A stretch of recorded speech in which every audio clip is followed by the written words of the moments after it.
നമ്മളിന്ന് നോക്കാൻ പോകുന്നത് ബ്ലാക്ക് ക്ലോവർ എന്ന ജാപ്പനീസ് ആനിമി ടിവി സീരീസിന്റെ അടുത്തൊരു എപ്പിസോഡ് ആയിട്ടാണ്. മുന്നത്തെ എപ്പിസോഡ് കണ്ടിട്ടില്ലെങ്കിൽ വേഗം പോയി കണ്ടിട്ട് വരിക. അപ്പം നമുക്ക് വേഗം തന്നെ കഥയിലേക്ക് പോകാം. എപ്പിസോഡിന്റെ ഓപ്പണിംഗ് സീനിൽ തന്നെ നമ്മുടെ നാച്ച് നമ്മൾ നേരത്തെ കണ്ടിട്ടുള്ള ക്യാപ്റ്റൻസിന്റെ ഒക്കെ മുന്നിലേക്ക് വരികയാണ്. അപ്പൊ നമ്മുടെ നാച്ച് പറയുന്നുണ്ട്, ഏയ് ഗൈസ് ഞാനും എത്തിപ്പോയി എന്ന് പറയുന്നുണ്ട്. അപ്പൊ തന്നെ നമ്മുടെ ഫൊഗേറിയും ചോദിക്കുന്നുണ്ട്, ആസ്തിന്റെ കാര്യം എന്തായാലും ചോദിക്കുന്നുണ്ട്. അപ്പൊ തന്നെ നമ്മുടെ നാച്ച് പറയുന്നുണ്ട്, അവന്റെ കാര്യം ഒന്നും ആയില്ല, നമുക്ക് അവനെ ട്രെയിൻ ചെയ്യാന്ന് പറയുന്നുണ്ട്. അപ്പൊ തന്നെ ജാക്ക് ചോദിക്കുന്നുണ്ട്, ഇവിടെ ആർക്കാണ് ആസ്തനെ കുറിച്ച് അറിയേണ്ടതെന്ന് ചോദിക്കുന്നുണ്ട്.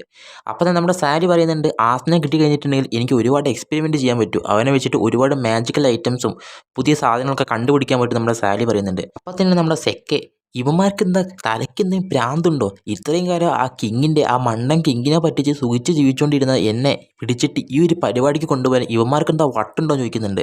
അപ്പം തന്നെ നമ്മുടെ ജാക്ക് പറയുന്നുണ്ട്, നീ വന്നിട്ടില്ലെങ്കിൽ നിന്നെ കൊന്നുകളയെന്ന് പറയുന്നുണ്ട്. അപ്പം തന്നെ നാച്ച് പറയുന്നുണ്ട്, എടാ നിനക്ക് വലിയ സ്കില്ലൊന്നും ഇല്ലെന്ന് അറിയാം, പക്ഷെ നീ അങ്ങ് സാക്രിഫൈസ് ചെയ്തേക്ക്, നിന്റെ ജീവൻ നീ തന്നെ ത്യജിക്ക് ഞങ്ങൾക്ക് വേണ്ടി എന്ന് പറയുന്നുണ്ട്. അങ്ങനെ നമ്മുടെ സാസയൊക്കെ പേടിച്ച് നിൽക്കുന്നുണ്ട്. ഈ ടൈമിൽ തന്നെ നമ്മുടെ നോസിൽ ചോദിക്കുന്നുണ്ട്, ആസ്ത കൃത്യസമയത്ത് അങ്ങോട്ട് എത്തുമോന്ന്. അപ്പം തന്നെ നമ്മുടെ യൂന പറയുന്നുണ്ട്, എത്തും, അവൻ ഉറപ്പായിട്ടും അങ്ങോട്ട് എത്തും, പക്ഷേ അവനെക്കാട്ടും മുന്നേ ഞാൻ അവിടെ എല്ലാം ക്ലിയർ ചെയ്തിരിക്കും എന്ന് പറയുന്നുണ്ട്. അങ്ങനെ നമ്മുടെ നാച്ചിന് ഒരുപാട് സന്തോഷമാകുന്നുണ്ട്. അപ്പം തന്നെ നമ്മുടെ ജാക്ക് പറയുന്നുണ്ട്, നടക്കില്ല മോനെ നടക്കില്ല, എനിമീസിനൊക്കെ ഞാൻ തീർത്ത് കളയും, ഞാൻ എൻ്റെ പവർ ഉപയോഗിച്ച് വെട്ടി നോക്കുമെന്ന് പറയുന്നുണ്ട്. അപ്പോൾ തന്നെ നമ്മുടെ നാച്ച് അവിടെ ഒരു ഡോർ ക്രിയേറ്റ് ചെയ്തു, അതൊരു ടെലിപ്പോർട്ടേഷൻ ഡോറാണ്.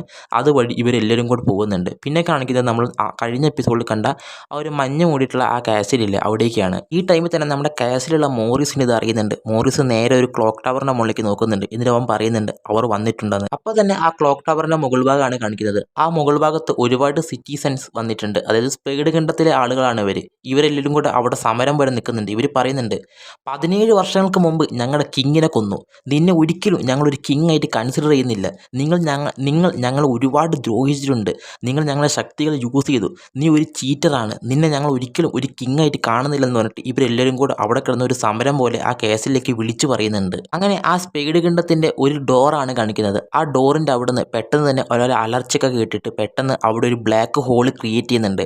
ആ ബ്ലാക്ക് ഹോളിലൂടെ നമ്മുടെ ക്യാപ്റ്റൻസ് ഒക്കെ അങ്ങോട്ട് ഡയറക്റ്റ് എൻട്രി ആയിരിക്കുന്നുണ്ട്. അപ്പോൾ തന്നെ നമ്മുടെ നാച്ച് പറയുന്നുണ്ട്, ഗൈസ് എല്ലാവരും സൂക്ഷിച്ചോ, നമ്മളിപ്പോൾ സ്പീഡ് ഖണ്ഡത്തിലാണുള്ളതെന്ന് പറയുന്നുണ്ട്. അപ്പോൾ തന്നെ ഇവരെല്ലാവരും കൂടെ ഓടി കയറുന്നുണ്ട് അങ്ങോട്ടേക്ക്. നമ്മുടെ നാച്ചിനെ ഫോളോ ചെയ്തിട്ടാണ് എല്ലാ ക്യാപ്റ്റൻസും അതിൻ്റെ പുറകെ ഓടി പോകുന്നുള്ളത്.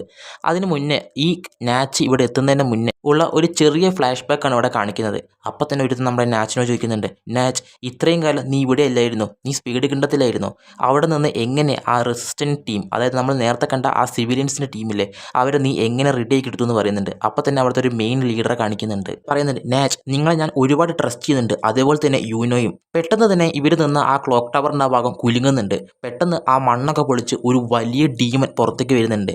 ഇതൊരു ഏൻഷ്യൻ ലെജൻഡറി ഡീമനാണ്. ഇത്രയും വലിയ ഡീമൻ അങ്ങോട്ട് വന്നിരിക്കുന്നുണ്ട്.